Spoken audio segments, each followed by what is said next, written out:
আসসালামু আলাইকুম। এটিএন বাংলা সংবাদে সবাইকে স্বাগত জানাচ্ছি অনামিকা হাসান পুনম। শুরুতে বিআরবি কেবল সংবাদ শিরোনাম। ফেব্রুয়ারিতে অবাধ সুষ্ঠু নির্বাচন আয়োজনে কঠোর পরিশ্রম করছে সরকার। মালয়েশিয়া বিশ্ববিদ্যালয়ের সমাবর্তনে প্রধান উপদেষ্টা। সফর শেষে দেশের পথে ডক্টর ইউনূস। জাতীয় নির্বাচন নিয়ে ষড়যন্ত্রের অভিযোগ বিএনপির। ধমক দিয়ে ভোট বানচাল করা যাবে না, হুঁশিয়ারি ডাক্তার জাহিদের। জামাতের পক্ষে ভোট চাইলেন মিয়া গোলাম পরোয়ার। কোন রাজনৈতিক দল বললে নির্বাচন বন্ধ হবে না, মন্তব্য অর্থ উপদেষ্টার। ভোটে কালো টাকার ব্যবহার রোধে সচেষ্ট সরকার।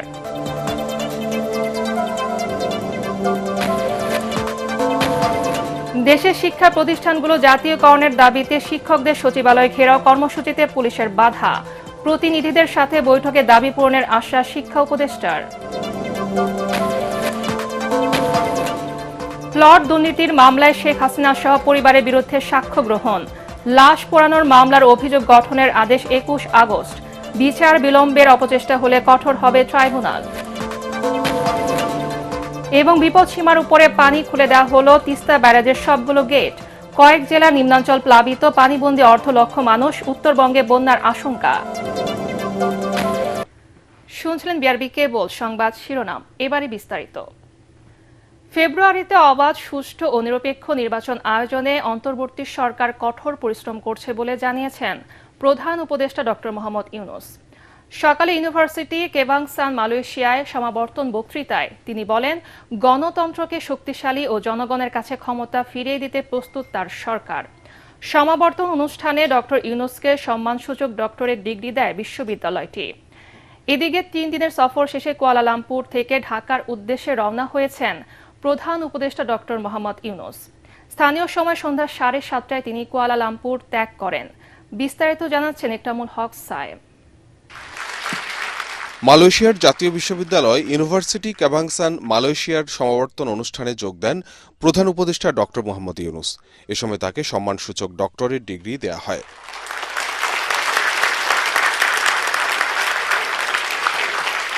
পরে বক্তৃতায় জুলাই গণ অভ্যুত্থান নতুন বাংলাদেশ গঠনের পথ খুলে দিয়েছে উল্লেখ করে তিনি ন্যায়ভিত্তিক শাসন, অন্তর্ভুক্তিমূলক অর্থনীতি ও সমান সুযোগের দেশ গড়ে তোলার অঙ্গীকার করেন। Today we are working to build a new Bangladesh. Our government is focused on ensuring peace and stability.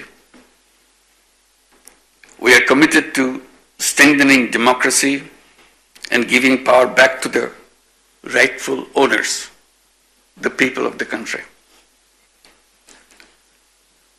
Reforms are our top priority. We have a clear goal, a detailed plan, and a strong determination to move forward, to build a stronger, resilient Bangladesh. একই সাথে 2026 সালের ফেব্রুয়ারিতে অবাধ, সুষ্ঠু ও স্বচ্ছ নির্বাচন আয়োজনে প্রতিশ্রুতিও পুনর্ব্যক্ত করেন প্রধান উপদেষ্টা। We are also working hard to hold a free, fair and transparent election. Date is announced.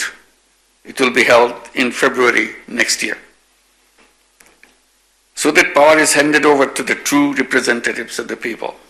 এ সময় নিজের 3-0 তত্ত্ব উল্লেখ করে ডক্টর ইউনূস বলেন, সামাজিক ব্যবসা ও অন্তর্ভুক্তিমূলক অর্থনীতি গড়ে তোলাই টেকসই উন্নয়নের পথ। Economy includes everyone, and each person has a fair chance to make a contribution to the world. এর আগে কুয়ালালামপুরে মালয়েশিয়ার হালাল শিল্পের কর্মকর্তাদের সঙ্গে বৈঠক করেন প্রধান উপদেষ্টা অধ্যাপক ডক্টর মোহাম্মদ ইউনূস। এ সময় বৈশ্বিক হালাল পণ্যের বাজারে অংশীদারিত্ব বাড়াতে হালাল ইন্ডাস্ট্রিয়াল পার্ক স্থাপনে মালয়েশিয়ার সহযোগিতা চান তিনি।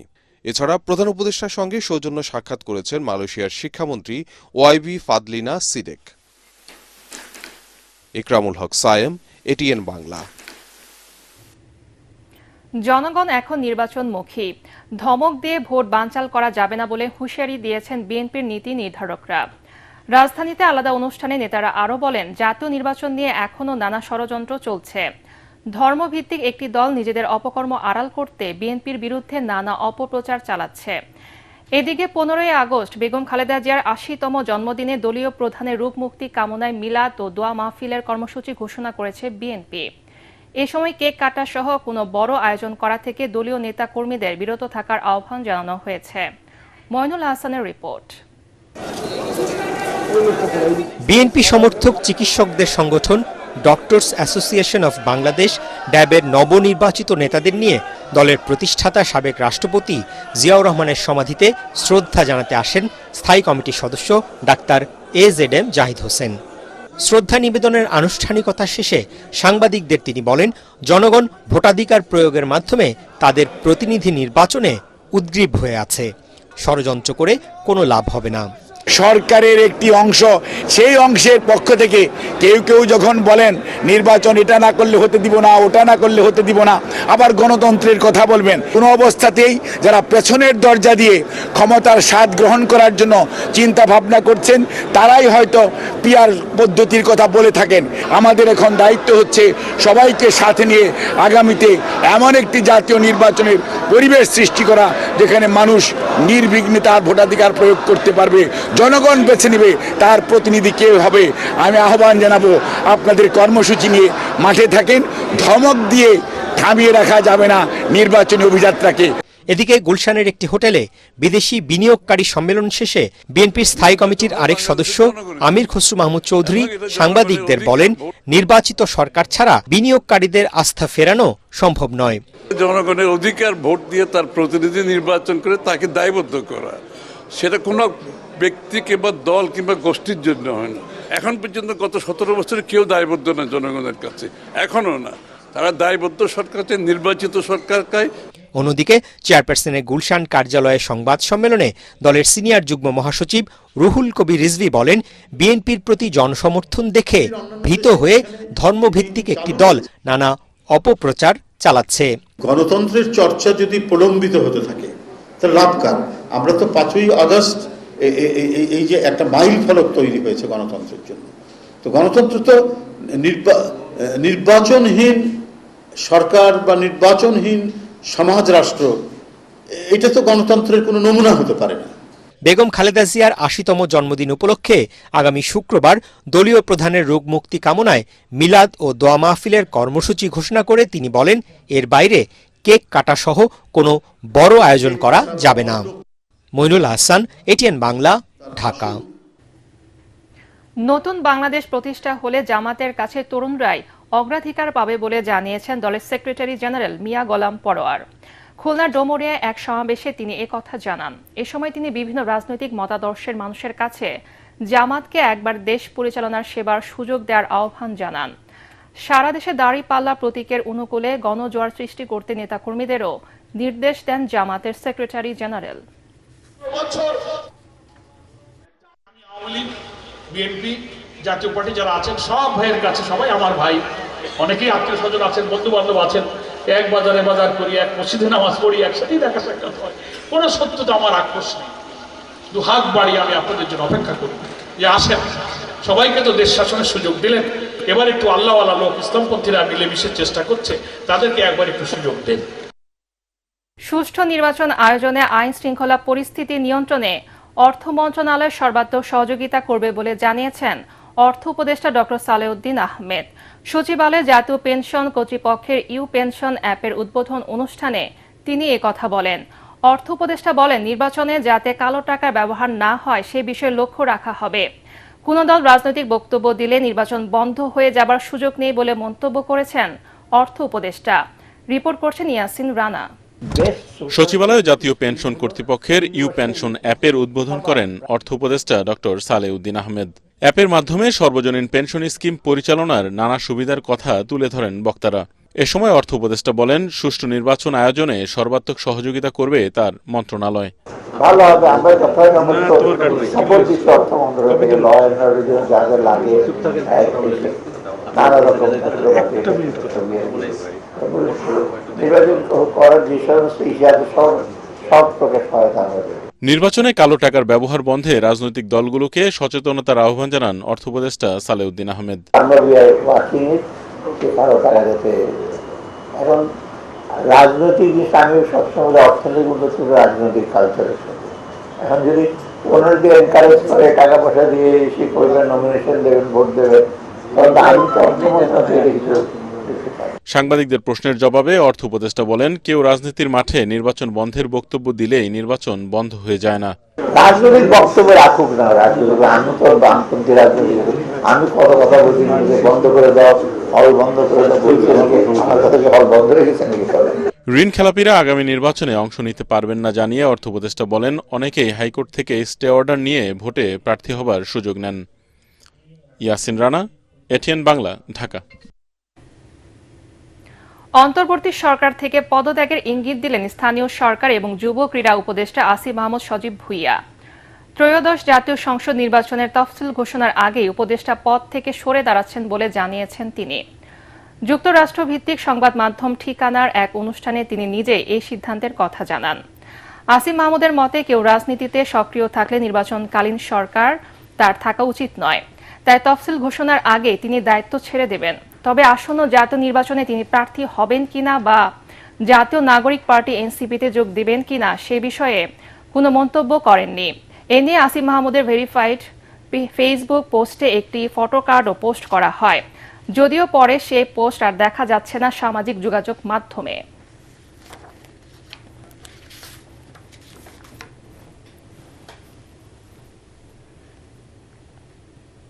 শিক্ষা উপদেষ্টার আশ্বাসের ভিত্তিতে কর্মসূচি স্থগিত করেছেন বেসরকারি শিক্ষা প্রতিষ্ঠান জাতীয়করণ ও সরকারি নিয়মে ভাতা প্রদানের দাবিতে আন্দোলনরত সারা দেশের শিক্ষকরা। জাতীয় প্রেস ক্লাবের সামনে সমাবেশ থেকে তারা সচিবালয় ঘেরাওয়ের চেষ্টা করলে ব্যারিকেড দিয়ে পুলিশ তাদের বাধা দেয়। পরে শিক্ষকদের একটি প্রতিনিধি দল সচিবালয়ে শিক্ষা উপদেষ্টার সাথে বৈঠক করে। তবে দাবি পূরণ না হলে আবারও সারা দেশে দুর্বার আন্দোলন গড়ে তোলার হুঁশিয়ারি দিয়েছেন শিক্ষকরা। ইমদাদুল্লাহ বাবুর রিপোর্ট। শিক্ষা প্রতিষ্ঠান জাতীয়করণ ও সরকারি নিয়মে ভাতা প্রদানের দাবি নিয়ে রাজধানীর প্রেস ক্লাবের সামনে এই মহা সমাবেশের আয়োজন করেন মাধ্যমিক এবং উচ্চ মাধ্যমিক পর্যায়ের বেসরকারি এমপিওভুক্ত শিক্ষকরা।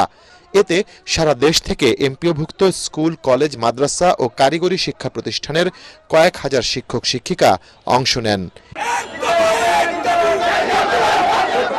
এ সময় শিক্ষকরা অভিযোগ করেন, সরকারি বিদ্যালয়ের মতোই বেসরকারি শিক্ষকরাও একই সিলেবাসে একই শ্রমে শিক্ষার্থীদের পড়ালেও তারা সুবিধা বঞ্চিত।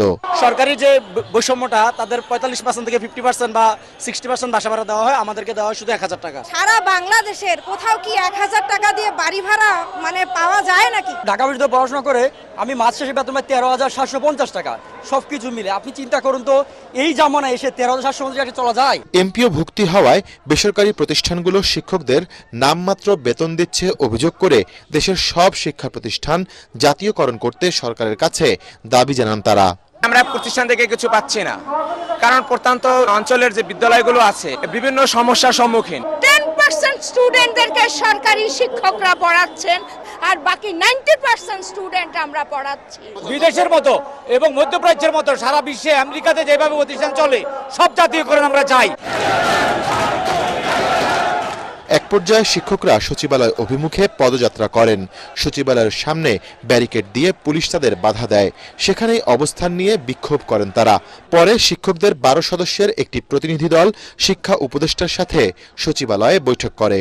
মাননীয় শিক্ষা উপদেষ্টা অত্যন্ত আন্তরিকতার সাথে উনি বলেছেন, এই পার্সেন্টেজ আকারের এই যে প্রস্তাবনা পাঠানো হবে সেটি অর্থ মন্ত্রণালয়ে উনি প্রেরণ করবেন।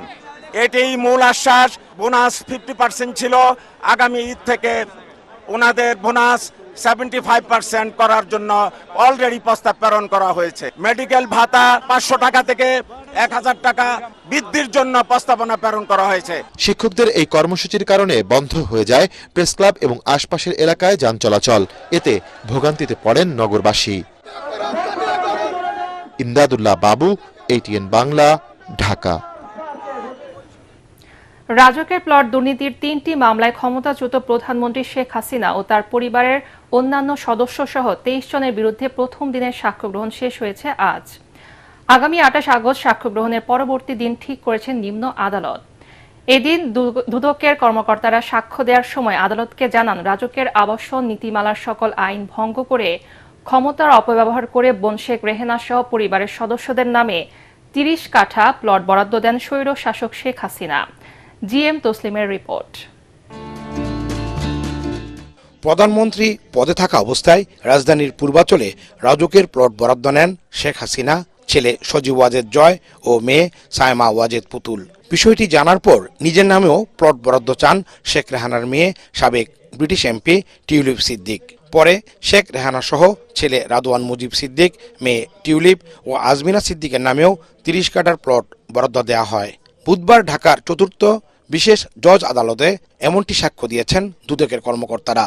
প্লট বরাদ্দ দিতে সে সময় টিউলিপ সিদ্দিক খালা শেখ হাসিনাকে চাপ প্রয়োগ করে বলেও জানান সাক্ষীরা।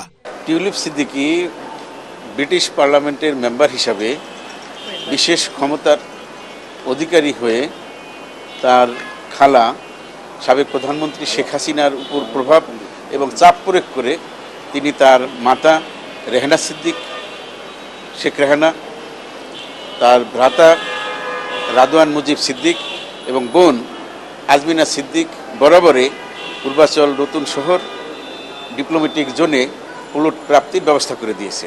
আদালতকে তারা জানান 2022 সালের 8ই নভেম্বর গৃহায়ন ও গণপূর্ত মন্ত্রণালয়ের সচিব ও তৎকালীন রাজুক চেয়ারম্যানকে প্লট বরাদ্দের নির্দেশ দিয়ে চিঠি পাঠান সাবেক প্রধানমন্ত্রীর একান্ত সচিব মোহাম্মদ সালাউদ্দিন।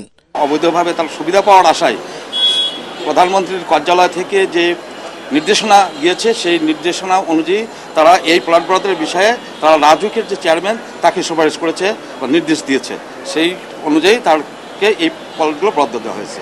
রাজধানীতে একাধিক স্থাবর সম্পত্তি থাকা সত্ত্বেও কোনো আবেদন ছাড়াই শেখ রেহানা, টিউলিপ সিদ্দিক, রাদওয়ান মুজিব সিদ্দিক ও আজমিনা সিদ্দিক প্লট বরাদ্দ নেন বলে সাক্ষী দেন দুদক কর্মকর্তারা। টিউলিপ সিদ্দিকী ব্রিটিশ নাগরিক এবং তার খালা হচ্ছে বাংলাদেশের সবচেয়ে ক্ষমতাধর প্রধানমন্ত্রী, সুতরাং সেখানে তো সেই প্রভাবটা খাটিয়েছেন অবশ্যই টিউলিপ সিদ্দিকী, সেই জন্য টিউলিপ সিদ্দিক এখানে আসামি হয়েছে।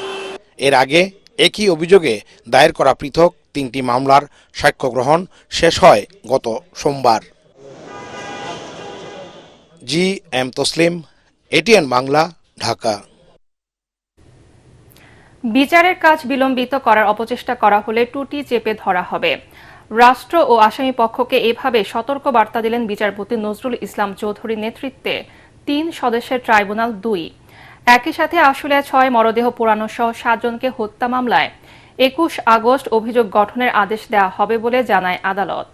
আর চানখারপুলে 6 জনকে হত্যার মামলায় হত্যাকারীরা হিন্দি ভাষায় কথা বলেছিল বলে জবানবন্দিতে জানায় রাষ্ট্রপক্ষের এক সাক্ষী।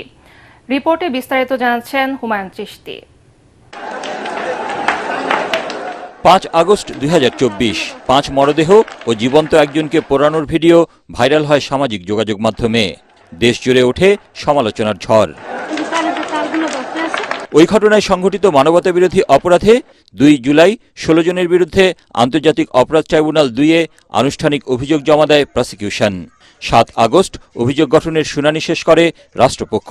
বুধবার আসামিপক্ষের শুনানিতে আদালতের সময়ক্ষেপণের প্রেক্ষাপটে হুঁশিয়ারি দেয় ট্রাইব্যুনাল। ট্রাইব্যুনাল বলেছেন যে এই ট্রাইব্যুনালের মামলা বিলম্বিত করার ক্ষেত্রে যে কোনো ধরনের পদক্ষেপ যদি কেউ নিয়ে থাকে তা ট্রাইব্যুনাল এই আইন অনুযায়ী বাধা দিবেন এবং কাউকে এই ধরনের কোনো সুযোগ দিবেন না। 21 আগস্ট 2025 তারিখে এই চার্জ গঠনের উপরে আদেশের জন্য দিন ধার্য আছে। অন্যদিকে এই অপরাধের সাথে জড়িত না থাকার দাবি আসামি পক্ষের। আমি ওখানে পালাই গেছি, এইটাই আমার দোষ হয়ে গেছে, যে আমি পালাই গেছি, আমি জীবিত আছি, এটাই আমার দোষ। ফরমাল চার্জে বলা হয়েছে যে ঘটনার সময় আরাফাত উদ্দিন উপস্থিত ছিল। এছাড়া আরাফাত উদ্দিনের বিরুদ্ধে আর যে এলিগেশন, কোনো এলিগেশনে আরাফাত উদ্দিনের বিপক্ষে আসে না। এদিন চানখারপুলে 6 জনকে হত্যার মামলায় রাষ্ট্রপক্ষের এক সাক্ষীর জবানবন্দিতে উঠে আসে চাঞ্চল্যকর তথ্য। একজন সাক্ষী আমাদের বলেছেন, প্রত্যক্ষদর্শী, তিনি বলেছেন যারা গুলি করছিলেন তারা হিন্দি ভাষায় কথা বলছিলেন। ইধার আও, অর্থাৎ একজন আর একজন সৈন্যকে বলছে এইদিকে আসে। চানখারপুলে 6 জনকে হত্যার এই মামলায় পরবর্তী সাক্ষ্য গ্রহণ 20 আগস্ট। হুমায়ুন চিশতি, ATN বাংলা, ঢাকা। ঢাকা বিশ্ববিদ্যালয় কেন্দ্রীয় ছাত্র সংসদ ডাকসুর সঙ্গে রাজনৈতিক দলের কোনো সম্পর্ক নেই। ভোটার তালিকায় নাম থাকা বৈধ শিক্ষার্থীরা নির্বাচনে অংশ নিতে পারবেন বলে জানিয়েছেন চিফ রিটার্নিং কর্মকর্তা অধ্যাপক জসিমউদ্দিন। তিনি বলেন, কোনো প্রার্থী অপরাধের সাথে জড়িত থাকলে ভোটের আগের দিন পর্যন্ত তার প্রার্থিতা বাতিলের এখতিয়ার আছে কমিশনের। মনির হোসেন তুপুর রিপোর্ট। ডাকসুর মনোনয়নপত্র সংগ্রহের প্রথম দিনে নিষিদ্ধ ছাত্রলীগ সদস্য জুলিয়াস সিজারকে নিয়ে ক্যাম্পাসে চলছে নানা আলোচনা সমালোচনা। এরই মধ্যে বিষয়টি নিয়ে সামাজিক যোগাযোগ মাধ্যমে ঝড় উঠেছে। শিক্ষার্থীদের দাবি, ফ্যাসিবাদ ও সহিংসতার সাথে জড়িত কেউ ডাকসু নির্বাচনে অংশ নিতে পারবেন না। ফ্যাসিস্ট আমলে যারা আমাদের হামলার সাথে জড়িত ছিল, আমাদের বিশ্ববিদ্যালয়ে অস্থিতিশীল অবস্থা তৈরি করেছিল, এটা আমি আশা করি এটা আমাদের চিফ রিটার্নিং অফিসার আমাদের যে জসিমউদ্দিন স্যার আছে, উনি যেন জিনিসটা পরখ করে দেখে। হল ভিত্তিক রাজনীতির বাইরে বেরিয়ে এসে আমরা রাজনীতি চর্চা করব, অবশ্যই করব, সেটা মূলদে করব, সেটা আমরা ক্যাম্পাস অন্য জায়গায় করব, কিন্তু হল ভিত্তিক রাজনীতির চর্চাটা আমরা চাই না। হলে অসংখ্য সমস্যা আছে এবং প্রশাসন এই সকল সমস্যা আসলে মিট করতে পারতেছে না। সিনেট ভবনে চিফ রিটার্নিং কর্মকর্তা বলেন, ভোটার তালিকায় নাম থাকা শিক্ষার্থীরা নির্বাচনে অংশ নিতে পারবেন। রাজনৈতিক পরিচয় এখানে মুখ্য বিষয় না বলেও জানান তিনি। যারা বৈধ ছাত্র, তার কোনো দলীয় পরিচয় ফর্ম দেওয়ার সময় আমরা কখনো জিজ্ঞাসাও করব না, জিজ্ঞাসা করার সুযোগও নাই। আমরা দেখতেছি তার আইডি আছে কিনা, সে বৈধ কিনা, সে যে দলের হোক কিচ্ছু আসা যায় না। ফর্ম তোলার আগে হয়তো সে কোনো একটা রাজনৈতিক দলের অধীনে থাকে, কোনো একটা গ্রুপের অধীনে থাকে, কোনো একটা সামাজিক গ্রুপের অধীনে থাকে, থাকতেই পারে, এটাই বিউটি। নিষিদ্ধ সংগঠন ছাত্রলীগের রাজনীতির সাথে জড়িত শিক্ষার্থীদের বিষয়ে জানতে চাওয়া হয় নির্বাচন কমিশনের কাছে। আমাদের কাছে মনে হচ্ছে স্টিল কেউ এখানে থাকতে পারে যারা অপরাধের সাথে জড়িত। যদি পরে জানা যায় যে সে অপরাধী, তালিকা নাম আছে, তার পরিচয় প্রকাশ হয়ে গেল, তাহলে তার অপরাধের বৈধ কাগজপত্র যদি থাকে, সেই প্রমাণিত অপরাধী, তাহলে আমরা ভোটার তালিকা থেকে নির্বাচনের আগ পর্যন্ত বাদ দেওয়ার সুযোগ আমরা রাখছি। প্রার্থীরা একাধিক মনোনয়নপত্র সংগ্রহ করতে পারলেও লড়তে পারবেন একটি পদে। 18 আগস্ট পর্যন্ত মনোনয়নপত্র সংগ্রহ করা যাবে। মনির হোসেন তপু, এটিএন বাংলা, ঢাকা। কয়েকদিনের ভারী বৃষ্টিপাত ও উজান থেকে নেমে আসা ঢলে তিস্তা নদীর পানি বিপদসীমার 7 সেন্টিমিটার উপর দিয়ে প্রবাহিত হচ্ছে। পানির চাপে খুলে দেওয়া হয়েছে তিস্তা ব্যারেজের সবগুলো গেট। এতে নিম্নাঞ্চল প্লাবিত হয়ে উত্তরবঙ্গে বন্যার আশঙ্কা দেখা দিয়েছে। এদিকে তিস্তা নদীর অতিরিক্ত পানির চাপে রংপুরের গঙ্গাচড়া সেতুরক্ষা বাঁধের প্রায় 60 মিটার ব্লক ধসে গেছে। প্রতিনিধিদের তথ্যচিত্রে আরও জানাচ্ছেন মিজান শাহজাহান। উজানের পাহাড়ি ঢলে রংপুরে বেড়েছে তিস্তা নদীর পানি। এতে তিস্তা নদীবেষ্টিত রংপুরের 3 উপজেলার নিম্নাঞ্চল, চর ও দ্বীপচরের অনেক এলাকা প্লাবিত হয়েছে। ভাঙনের হুমকিতে রয়েছে সেতু ও রংপুর লালমনিরহাট সড়ক। ভারত থেকে নেমে আসা পানিতে বেশ কয়েকদিন ধরে তিস্তা নদীর পানি বিপদসীমার কাছাকাছি অবস্থান করছিল। বুধবার সকালে দেশের সর্ববৃহৎ সেচ প্রকল্প তিস্তা ব্যারেজ পয়েন্টে নদীর পানি বিপদসীমার 7 সেন্টিমিটার উপর দিয়ে প্রবাহিত হচ্ছিল। গতকাল প্রায় 132 মিলিমিটার বৃষ্টিপাত হয়েছে। আমাদের বর্তমানে যে পানির লেভেল আছে সেটা ডেঞ্জার লেভেল থেকে 4 সেন্টিমিটার উপর দিয়ে প্রবাহিত হচ্ছে, যেটা নাকি আপনার সকালে ছিল প্রায় 7 সেন্টিমিটার উপরে। পানি উন্নয়ন বোর্ড জানিয়েছে, আগামী 2 দিন তিস্তা সহ উত্তরাঞ্চলের নদ নদীর পানি বাড়ার আশঙ্কা রয়েছে।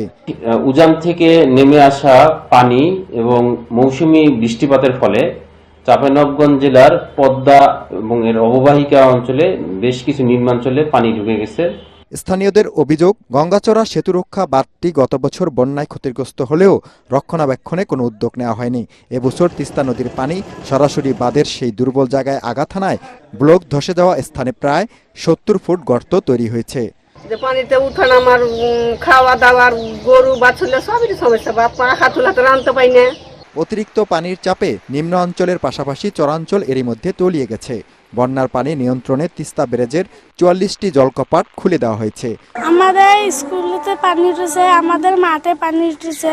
ত্রাণ কোনো 400-500 মেট্রিক টনের বিষয় না, আমরা তালিকা করতেছি, যাদের যে ধরনের দরকার আমরা সেভাবেই দেব। একজন মানুষও যাতে না খেয়ে থাকে না বা কষ্টে না থাকে সেই ব্যবস্থা আমরা করতেছি। রংপুর, কুড়িগ্রাম, লালমনিরহাট, নীলফামারী, চাঁপাইনবাবগঞ্জ সহ উপকূলীয় এলাকার বাসিন্দাদের সতর্ক অবস্থানে থাকতে নির্দেশনা দিয়েছে পানি উন্নয়ন বোর্ড।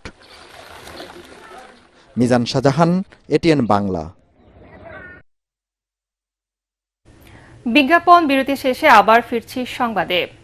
যারা সংস্কার নিয়ে ধূম্রজাল তৈরি করছে তারা নির্বাচন নিয়ে টাল বাহানা করছে বলে মন্তব্য করেছেন বাংলাদেশ জামাতে ইসলামীর নায়েবে আমির ডক্টর সৈয়দ আব্দুল্লাহ মোহাম্মদ তাহের।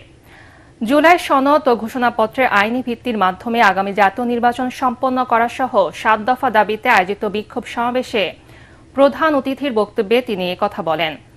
রাজধানীর বিজয়নগর এলাকায় এই কর্মসূচি পালন করে দলটি। এ সময় আব্দুল্লাহ তাহের আরও বলেন, সুষ্ঠু নির্বাচন সম্পন্ন করা প্রধান উপদেষ্টার মৌলিক দায়িত্ব এবং জনগণের প্রধান চাহিদা।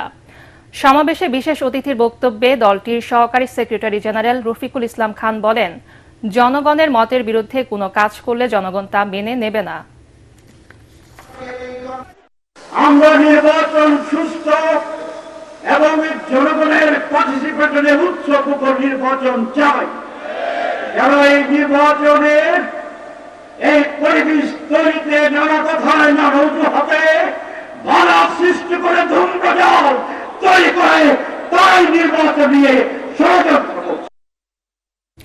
জুলাই সনদ ঘোষণার আগে নির্বাচনের তারিখ ঘোষণা করে জাতীয় ঐকমত্য কমিশনকে প্রশ্নবিদ্ধ করা হয়েছে বলে দাবি ইসলামী আন্দোলন বাংলাদেশের। এর পরিণতি কি হবে তা নিয়েও শঙ্কা জানিয়েছে দলটি।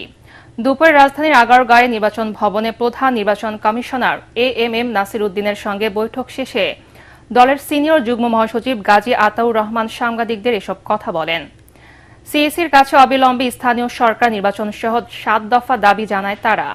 পরে প্রধান নির্বাচন কমিশনারের সঙ্গে বৈঠক করেন বাংলাদেশ সাম্যবাদী দল। দলটির সভাপতি হারুন চৌধুরী আগামী নির্বাচনে প্রশাসনের নিরপেক্ষ ভূমিকা পালনের দাবি জানান। বিগত ক্ষমতাসীন দলগুলো যেভাবে স্থানীয় সরকারের নির্বাচনকে দলীয় এবং ক্ষমতার অশুভ প্রভাব খাটিয়ে বিতর্কিত ব্যর্থ করেছে, তা থেকে উত্তরণের জন্য সংসদ নির্বাচনের আগে স্থানীয় সরকার নির্বাচন আয়োজন করতে হবে। আমরা মনে করেছিলাম জাতীয় ঐক্যমত্য হবে, জুলাই সনদ হবে, তারপরে প্রধান উপদেষ্টা নির্বাচনের একটা ডেট ঘোষণা করবেন। কিন্তু তিনি মাঝখানে এসেই এখানে নির্বাচনের ডেটটা ঘোষণা করাতে এখন জাতীয় ঐক্যমতের এই সনদটা আমরা মনে করছি যে অনেকটা প্রশ্নবিদ্ধ হয়ে গেছে। এখন এটার পরিণতি কি হবে এটা নিয়ে আমরা শঙ্কিত। আলেমদের বাদ দিয়ে রাষ্ট্রের কোনো কিছুই আর হতে দেয়া হবে না বলে সাফ জানিয়ে দিলেন ওলামা মাশায়েখরা। তারা বলেন, রাষ্ট্রের মৌলিক সংস্কার ছাড়া কোনো নির্বাচন নয়। রাজধানী ডিপ্লোমা ইঞ্জিনিয়ার্স ইনস্টিটিউটে মাদ্রাসা ছাত্র শিক্ষক পরিষদ আয়োজিত গণ অভ্যুত্থান পরবর্তী নতুন বাংলাদেশ বিনির্মাণ শীর্ষক আলোচনা সভায় তারা এসব কথা বলেন। 2000 শহীদের রক্তের বিনিময়ে হাসিনা মুক্ত বাংলাদেশে চিহ্নিত একটি দল আবারও চাঁদাবাজি ও দখলবাজির রাজনীতি শুরু করেছে উল্লেখ করে তারা বলেন, কারো ক্ষমতায় যাওয়ার সিঁড়ি হিসেবে আলেম ওলামারা আর ব্যবহৃত হবে না। ইসলামী কানুন বাস্তবায়ন কমিটির সভাপতি মাওলানা আবু তাহের জিহাদির সভাপতিত্বে অনুষ্ঠিত এই সভায় দেশে প্রখ্যাত ওলামাদের সাথে বক্তব্য রাখেন জামাতের কেন্দ্রীয় ও মহানগর নেতারা। বক্তারা ন্যায় বিচার ও ইনসাফ ভিত্তিক নতুন বাংলাদেশ বিনির্মাণে ইসলামপন্থী সকল দলকে ঐক্যবদ্ধ হবার আহ্বান জানান।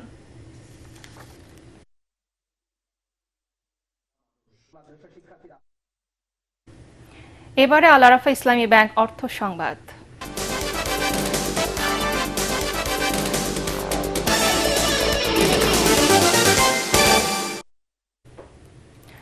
ধুকে ধুকে চলছে বগুড়ার লাইট ইঞ্জিনিয়ারিং শিল্প। এর মূল কাঁচামাল আসে ফাউন্ড্রি শিল্প থেকে, আর এই ফাউন্ড্রি শিল্পের দুরবস্থার প্রভাব পড়েছে ওয়ার্কশপগুলোতে। কাজ না থাকায় বেকার হয়ে পড়েছেন কর্মদক্ষ অনেক শ্রমিক। টিকতে না পেরে কেউ কেউ ব্যবসা ছেড়ে বেছে নিয়েছেন ভিন্ন পেশা। আমদানি নির্ভর হয়ে পড়ছে ফিনিশিং যন্ত্রাংশে। বগুড়া থেকে আজিজুল হাকিম রুমনের পাঠানোর 2 পর্বের প্রতিবেদনের আজ দেখুন শেষটি। জানাচ্ছেন শরীফুল ইসলাম। 1 দশক আগেও বগুড়া রেলওয়ে মার্কেট, সূত্রাপুর ও বিআরটিসি মার্কেট কর্মচাঞ্চল্য ছিল লেস শ্রমিক ও লাইট ইঞ্জিনিয়ারিং ওয়ার্কশপে। এখন সেই মার্কেটের দোকানগুলোর অনেকটাই বন্ধ। অনেকে বসে আছেন অলস। কাজ না থাকায় দিন শেষে খালি হাতেই ফিরছেন বাড়ি। কেউ আবার এই কাজ ছেড়ে চলে যাচ্ছেন অন্য পেশায়। আগের থেকে চা বানা কমে গেছে, আগে চা বাসলো বেশি, এখন চায়না প্রোডাক্ট বেশি আসছে, তো এই জন্য আমাদের চা কমে গেছে। আমাদের এই কাজটা অনেক ঝুঁকিপূর্ণ, আমরা অনেক ঝুঁকির মাধ্যমেই কাজ করি। হয়তো আমরা চোখে মাল বাঁধিছি, উঠতে যায়, এটা হয়, বাড়াল ভেঙে যায়, অনেক সমস্যা হয়, চোখের মধ্যে কুড়ি যায়, অনেকেরই চোখ নষ্ট হয়ে গেছে। শ্যালো ইঞ্জিনের কাজ, রিপেয়ারিং কাজ, ওই কাজটা করতাম, কিন্তু ওই কাজ আর নাই। এখন আমরা প্রশাসনে কাজ করি, এই দেশে হচ্ছি। দেশীয় এই শিল্পকে টিকিয়ে রাখতে সরকারের আমদানি নির্ভরতা কমাতে হবে বলে জানান ব্যবসায়ীরা। সরকার বাইরে থেকে আমদানি করে মাল, আমদানির মালের দামও বেশি এবং লাস্টিংও কম করে, দেশীয় মালের দামও কম, লাস্টিং বেশি করে, তারপরেও মানুষ বিদেশি লিয়া পাগল। ক্যাশ খাটায়, যদি ক্যাশ বাইরে হয়ে না আসে তাহলে তো ব্যবসা থাকবে না। সারাদিনে আপনি বিক্রি অর্ডারও নাই, বিক্রিও নেই। আধুনিক বিশ্বে প্রতিযোগিতায় টিকে থাকতে প্রযুক্তি নির্ভর দক্ষ শ্রমিক গড়ে তোলা এবং দেশীয় শিল্পের বিস্তারে আমদানি শুল্ক না কমালে হারিয়ে যেতে পারে এই শিল্প। বিদেশি যে কাঁচামালের দরকার হয় সেগুলো শুল্ক কিছু কমানো দরকার। প্রযুক্তির দিকে এর একটা অংশ বিনিয়োগ করা হয়, তাহলে বগুড়ার মানুষের যেমন এই শিল্পটা বাঁচবে। সরকারের সুদৃষ্টি, আধুনিক প্রশিক্ষণ কেন্দ্র, কম সুদে ঋণ, প্রযুক্তিগত সহায়তা এবং আন্তর্জাতিক মানের যন্ত্রপাতি পেলে আবারও ঘুরে দাঁড়াতে পারে দেশের সম্ভাবনাময় এই শিল্পটি। শরীফুল ইসলাম, এটিএন বাংলা। এবারে আন্তর্জাতিক সংবাদ।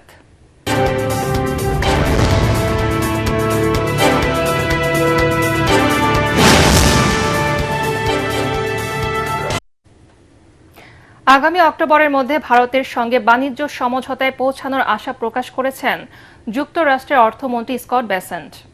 ফক্স নিউজে দেয়া সাক্ষাৎকারে দ্বিপাক্ষিক বাণিজ্য ইস্যুতে দীর্ঘদিনের মিত্র ও কৌশলগত অংশীদার ভারতের সঙ্গে সম্ভাব্য সমঝোতার আভাস দেন তিনি। জানান, দেশটির সঙ্গে যুক্তরাষ্ট্রের অনেকগুলো বাণিজ্য চুক্তি ও বৈঠক মুলতবি অবস্থায় আছে। যদিও ওয়াশিংটনের সঙ্গে কূটনৈতিক সম্পর্ক ও আলোচনার ক্ষেত্রে ভারতের খানিকটা অবাধ্যতা লক্ষ্য করা যাচ্ছে। এরপরও ভারতসহ আরও কয়েকটি বন্ধু রাষ্ট্রের সঙ্গে বাণিজ্য সমঝোতা হতে পারে। এদিকে রপ্তানি শুল্ক নিয়ে চলমান টানাপোড়েনের মধ্যে যুক্তরাষ্ট্র সফরে যাচ্ছেন ভারতের প্রধানমন্ত্রী নরেন্দ্র মোদী। দেশটির পররাষ্ট্র মন্ত্রণালয়ের বরাতে ইন্ডিয়ান এক্সপ্রেস জানায়, জাতিসংঘের সাধারণ পরিষদের অধিবেশনে যোগ দিতে সেপ্টেম্বরে যুক্তরাষ্ট্রে যাচ্ছেন মোদী। সাধারণ পরিষদের অধিবেশনের ফাঁকে প্রেসিডেন্ট ট্রাম্প ও প্রধানমন্ত্রী মোদীর বৈঠক হতে পারে বলে জানিয়েছে তারা। ইউক্রেন যুদ্ধে রাশিয়াকে সহযোগিতার জন্য উত্তর কোরিয়ার সর্বোচ্চ নেতা কিম জং উনকে ধন্যবাদ জানিয়েছেন রাশিয়ার প্রেসিডেন্ট ভ্লাদিমির পুতিন। দুই শীর্ষ নেতার টেলিফোন আলাপের সত্যতা নিশ্চিত করেছে ক্রেমলিন এবং উত্তর কোরিয়ার সরকারি বার্তা সংস্থা KCNA। রাশিয়া উত্তর কোরিয়া বন্ধুত্বের প্রতি সবসময় বিশ্বস্ত থাকবে বলেও জানান কিম। ভবিষ্যতে যে কোনো প্রয়োজনে পূর্ণ সামর্থ্য নিয়ে রাশিয়ার পাশে থাকবে উত্তর কোরিয়া। 2022 সালে ইউক্রেনের সাথে যুদ্ধ শুরুর পর সিরিয়া ও উত্তর কোরিয়া সক্রিয়ভাবে রাশিয়ার পক্ষে দাঁড়িয়েছে। কিম জং উন ও সিরিয়ার বাশার আল আসাদ সেনা ও অস্ত্র দিয়ে রাশিয়াকে সহায়তা করেছে। এবারে খেলার খবর।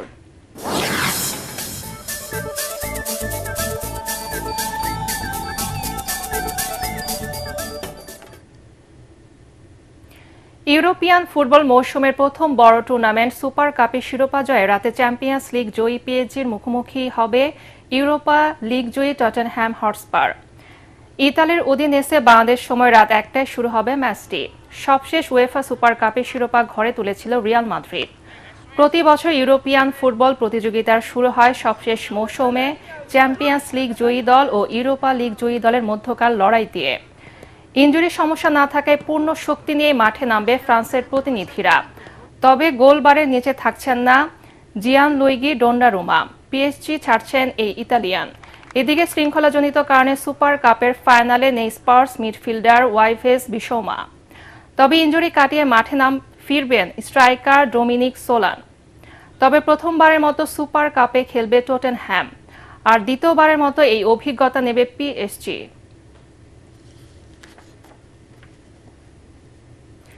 চাঁদপুরের ফুটবল বিস্ময় বালক সোহানের পর এবার দাবারও সিদরাতুল মুনতাহার স্বপ্ন পূরণে সহযোগিতার হাত বাড়ালেন বিএনপির ভারপ্রাপ্ত চেয়ারম্যান তারেক রহমান।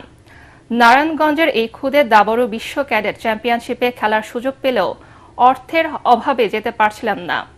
বিষয়টি জানার পর তারেক রহমানের নির্দেশে মুনতাহার পাশে আর্থিক সহায়তা পৌঁছে দেন বিএনপির কেন্দ্রীয় ক্রীড়া বিষয়ক সম্পাদক আমিনুল হক।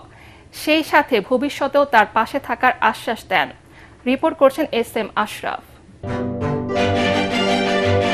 12 বছরেই সিদরাতুল মুনতাহা অর্জন করেছেন বয়স ভিত্তিক নানা সাফল্য। অনূর্ধ্ব 10 থেকে অনূর্ধ্ব 12 জাতীয় কিংবা জেলা সবখানেই নিজের প্রতিভার ছাপ রেখেছেন। তার অর্জনের ঝুলিতে আছে 12টি পদক।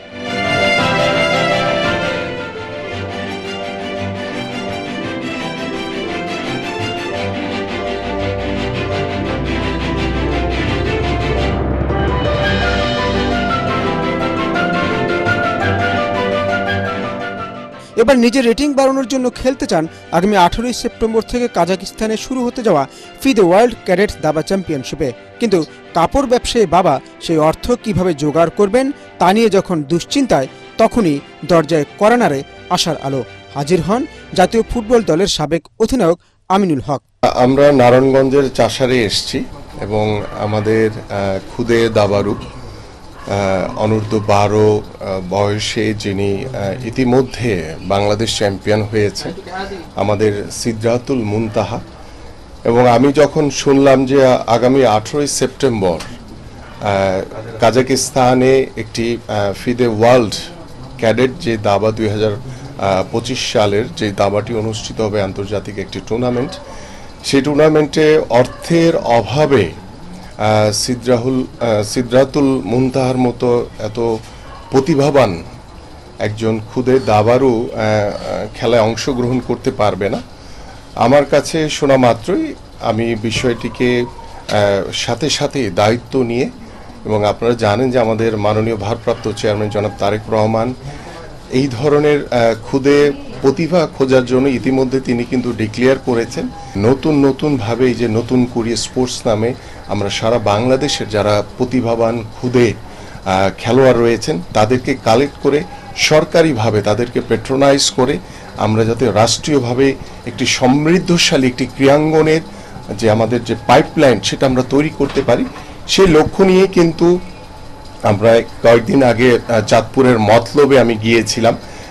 সেখানে সোহানকে যখন আমরা দায়িত্ব নিয়েছি, আমাদের মাননীয় ভারপ্রাপ্ত চেয়ারম্যান জনাব তারেক রহমান দায়িত্ব নিয়েছেন, এবং আমি সোহানের বাসার এবং তার গ্রামের এবং সোহানকে যেভাবে আমরা উপহার সামগ্রী বা ওর পাশে দাঁড়িয়েছি, ঠিক ওই সময়ের পরে যখন আমি আমাদের মাননীয় ভারপ্রাপ্ত চেয়ারম্যান জনাব তারেক রহমানের সাথে কথা বললাম, তিনি তখন প্রথম শব্দটি বলেছেন যে আমাদের নতুন কুড়ির প্রথম ট্যালেন্ট হান্ট হচ্ছে আমাদের সোহান ফুটবলার। আমি আশা করি যে অর্থের যে অভাবে কাজাকিস্তান যাওয়ার যে রাস্তাটি ওর বন্ধ হয়ে গিয়েছিল, আজকে আমি মনে করি যে ওর যে প্লেন ফেয়ার থেকে শুরু করে যাবতীয় যে খরচের যে প্রয়োজন রয়েছে সেটা আমাদের মাননীয় ভারপ্রাপ্ত চেয়ারম্যান জনাব তারেক রহমানের পক্ষ থেকে আমরা এই মুনতাহার পাশে আমরা দাঁড়িয়েছি, এবং আশা করি যে আমরা আগামীতে আমাদের যে দাবা ফেডারেশন থেকে শুরু করে যত ফেডারেশন রয়েছে যারা অর্থনৈতিকভাবে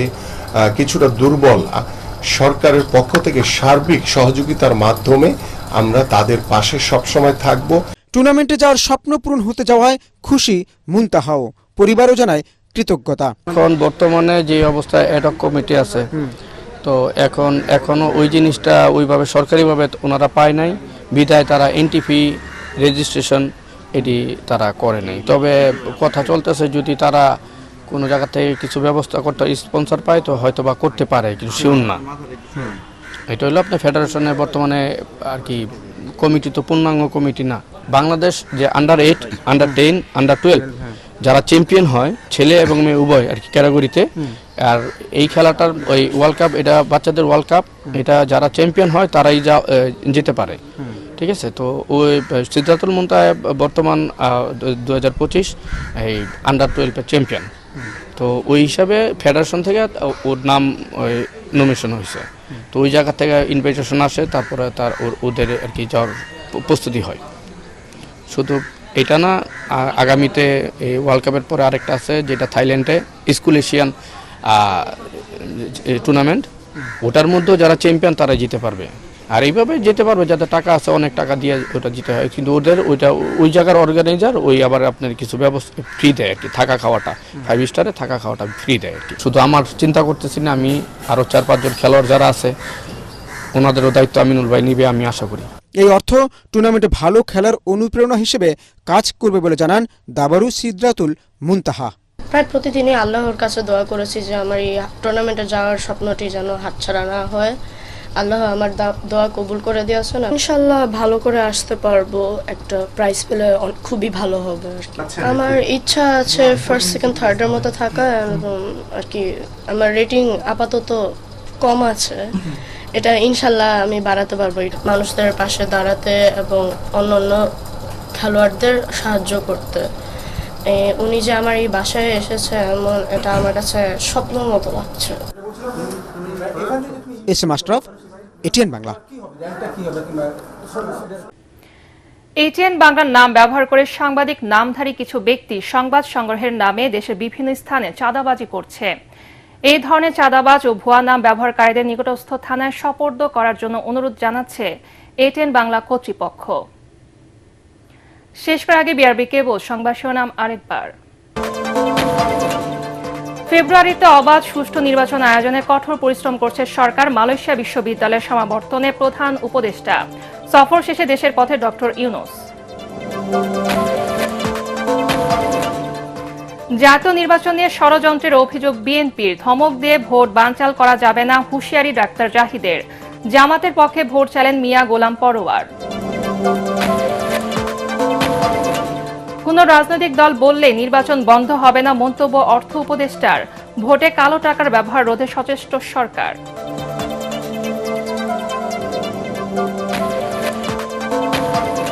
দেশের শিক্ষা প্রতিষ্ঠানগুলো জাতীয়করণের দাবিতে শিক্ষকদের সচিবালয় ঘেরাও, কর্মসূচিতে পুলিশের বাধা। প্রতিনিধিদের সাথে বৈঠকে দাবি পূরণের আশ্বাস শিক্ষা উপদেষ্টার। প্লট দুর্নীতির মামলায় শেখ হাসিনা সহ পরিবারের বিরুদ্ধে সাক্ষ্য গ্রহণ। লাশ পোড়ানোর মামলার অভিযোগ গঠনের আদেশ 21 আগস্ট। বিচার বিলম্বের অপচেষ্টা হলে কঠোর হবে ট্রাইব্যুনাল। এবং বিপদসীমার উপরে পানি খুলে দেওয়া হলো, তিস্তা ব্যারাজের সবগুলো গেট। কয়েক জেলার নিম্নাঞ্চল প্লাবিত, পানিবন্দী অর্ধ লক্ষ মানুষ। উত্তরবঙ্গে বন্যার আশঙ্কা। পরবর্তী সংবাদ দেখার আমন্ত্রণ জানিয়ে এখনকার মতো শেষ করছি। এটিএন বাংলা সংবাদ ইউটিউবে দেখতে ব্রাউজ করুন, YouTube/ATN বাংলা নিউজ। ধন্যবাদ সবাইকে।